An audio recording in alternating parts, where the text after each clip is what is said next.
हम इस समय जगाधरी में हैं और जगाधरी में हमारे साथ हैं चौधरी अकरम खान। इन्हीं से जानते हैं चुनाव के माहौल, मुद्दे, क्योंकि इस बार जगाधरी में हम हर गांव, हर कस्बा हमने कवर किया है और वहां से बहुत सारे मुद्दे आए हैं। इस बार कैसा माहौल देख रहे हैं चुनाव में अकरम भाई? देखिए, इस बार चुनाव का माहौल तो परिवर्तन का माहौल है कि हरियाणा प्रदेश की जनता इस सरकार को, जो मौजूदा सरकार है, इसको उखाड़ के फेंकना चाहती है और नई सरकार जो जनहित में काम करे, लोगों का काम करे, कांग्रेस की सरकार इस प्रदेश में आ रही है। मैं जगाधरी कॉन्स्टिट्यूंसी में कई जगह गया हूँ। बहुत सारे मुद्दे हैं लोगों का कहना है कि स्कूल खुले हुए हैं लेकिन टीचर नहीं आ रहे हैं, अस्पताल खुले हुए हैं, डॉक्टर नहीं आ रहे। ये तो मतलब मैं तो ये पहली बार सुन रहा हूँ कि इस तरीके का माहौल इस कॉन्स्टिट्यूंसी में। देखिए, अलग अलग गांव के अलग अलग समस्याएं हैं। आप यमुना की बेल्ट में जाएंगे, क्योंकि उधर इलीगल माइनिंग बहुत हुई है, उनकी अलग दिक्कतें हैं।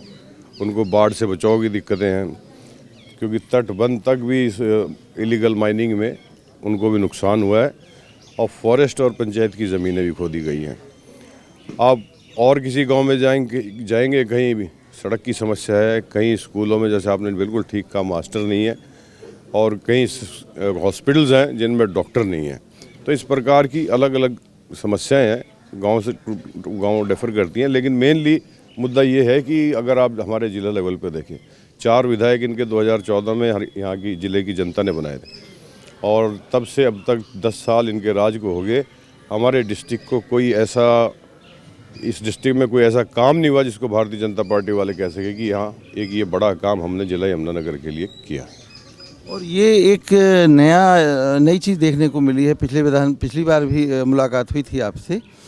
इस बार ये देखने को मिला है कि नशे का जो कारोबार है ये गांव-गांव जनता तक पहुंच चुका है, लोगों तक, युवाओं तक। और इसमें जो उनके परिजन हैं या माता पिता, बहुत ज़्यादा परेशानी। जगाधरी में भी कल रात को था, बाकी कई गाँव में गया। ये क्या अभी नई चीज़ शुरू हुई है? ये पिछले 10 साल से शुरू हुई है, इस सरकार के आने के बाद, कि हमारे यहाँ नशा नहीं था। ये जिस तरह से अब हर गांव में, हर मोहल्ले में आपको मिलेगा, ये इस कदर फैल गया इन 10 साल के दौरान, और सरकार की ढील की वजह से फैला है।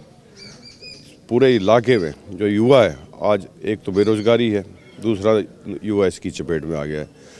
और सब गांव वाले हैं या शहर वाले हैं, सब मोहल्ले वाले हैं, सब लोग इन परेशान रहते हैं इसकी वजह से। खासकर चोरियां बहुत बढ़ गई हैं इनकी वजह से। तो ये भी एक हमारा अहम मुद्दा है। हमारे उसमें चुनाव घोषणा पत्र में है, मैनिफेस्टो में, कि नशा मुक्त हरियाणा करा जाएगा। जगाधरी की बात करें तो जगाधरी में जब शहर के अंदर गए तो लोगों का कहना था कि शहर के अंदर जल भराव, पानी की समस्याएं हैं, सड़कें नहीं हैं सही। बाहर तो सड़कें सही बन गई हैं लेकिन शहर के अंदर लोग बहुत परेशान हैं, मार्केट में परेशान हैं लोग, जल भराव से परेशान हैं। मतलब कई लोगों का कहना है कि मार्केट पैरों तक भर जाता है अगर अच्छी बारिश हो जाती है। मार्केट भर जाता है, चला भी नहीं जाता, इतना पानी भर जाता है।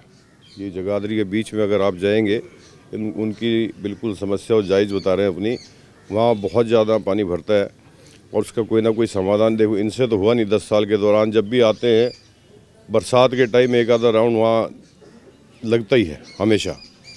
और इन्होंने भी देखा है, जा के कॉरपोरेशन के लोगों ने भी देखा है, क्योंकि सरकार है, भेजते हैं, लेकिन कोई काम वहाँ हो नहीं रहा। कॉरपोरेशन के लेवल पे तो इनको, लोगों को इतनी दिक्कत आ रही है कि फैमिली आईडी, प्रॉपर्टी आईडी, इन सब की भी बड़ी समस्या हो रही है। बिल्कुल। हाँ, कॉरपोरेशन से कोई कॉरपोरेशन नहीं मिल रहा है। इस बार क्या मुद्दे हैं जिनको लेके आप जनता के बीच में जा रहे हैं कि अगर इस तरीके विधानसभा में अगर आप आते हैं तो क्या मुद्दे हैं जिनको आप लेके इस बार? देखिए, मेनली अगर सबकी बात करूँ, बेरोजगारी का बहुत बड़ा मुद्दा है, नशे का बहुत बड़ा मुद्दा है, और किसानों की एमएसपी का भी बहुत बड़ा मुद्दा है। व्यापारी जो हमारे जगाधरी शहर मेटल और प्लाई इंडस्ट्री के लिए जाना जाता था, उनको भी बड़ी दिक्कतें हैं। एक तो जीएसटी है, ऊपर से इनको दिक्कत बहुत आ रही है इंस्पेक्टर से, कभी कोई पॉल्यूशन वाले आ रहे हैं, कभी एक्साइज वाले आ रहे हैं। तो इंडस्ट्री भी बड़ी सफ़र कर रही है, इनकी सरकार में सुनवाई नहीं हो रही और यहाँ से प्लान के कर रही है इंडस्ट्री।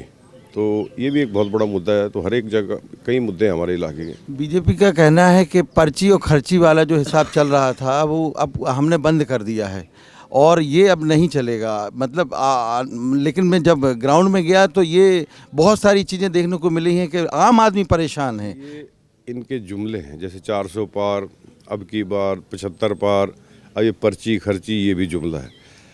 कांग्रेस ने नौकरियां दी थी युवाओं को, इनकी सरकार में कोई नौकरी नहीं मिली, तभी तो बेरोजगारी की दर आज सबसे ज़्यादा हरियाणा प्रदेश के अंदर है और नशा ज़्यादा हो गया है। तो हालात ये हैं कि पर्ची खर्ची की बात करना, ये तो पुड़िया और देने लगे लोगों को।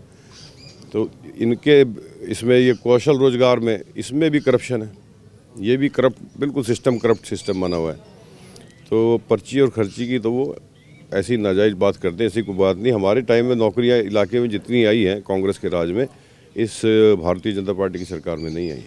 अगर कांग्रेस की सरकार आती है इस बार, तो आप यहाँ की विधानसभा के लोगों के लिए क्या कहना चाहते हैं? कि देखिए, डेवलपमेंट तो ओवरऑल तो मुद्दा है ही है, रोजगार भी मुद्दा है। इसके अलावा भी जैसे 10 साल हमारे यहाँ से शिक्षा मंत्री, 5 साल शिक्षा मंत्री हैं, तो 10 साल ही हो गए, 5 साल स्पीकर रहे हैं। तो बतौर शिक्षा मंत्री उन्होंने कोई हमारे यहाँ कोई कॉलेज या कोई यूनिवर्सिटी हमारे इलाके में नहीं, यहाँ मास्टर भी नहीं है, वो जो आप पहले कह रहे थे वही दोहरा रहा हूँ। तो ऐसे हालात रहे, इलाके की ओवरऑल डेवलपमेंट, एम्प्लॉयमेंट ये मेन रहेगा। और जो बच्चे हैं जो हमारे पढ़ रहे हैं स्कूलों में, उनको अच्छी शिक्षा और हमारे बुजुर्गों को स्वास्थ्य की सेवाएं मिले, ये मेन मुद्दा। आपने जैसे बताया कि खनन का मुद्दा है, लोगों ने मुझे यहाँ तक बताया कि शमशान घाट तक खोद दिए लोगों ने खनन करके, और इसमें कुछ लोग हैं जो जिनको सरकार की सह मिलती है, उनके ऊपर न कार्रवाई हो रही, आम जनता उन लोगों को परेशान हो रही है। बिल्कुल, शमशान घाट तक खोद दिए, और मेरे ख्याल मंत्री जी के गाँव का ही शायद खुदा है, वो चेक देख लें आप। बिल्कुल बिल्कुल, ये सुनने में आया था। जी बिल्कुल, यही हालात हैं।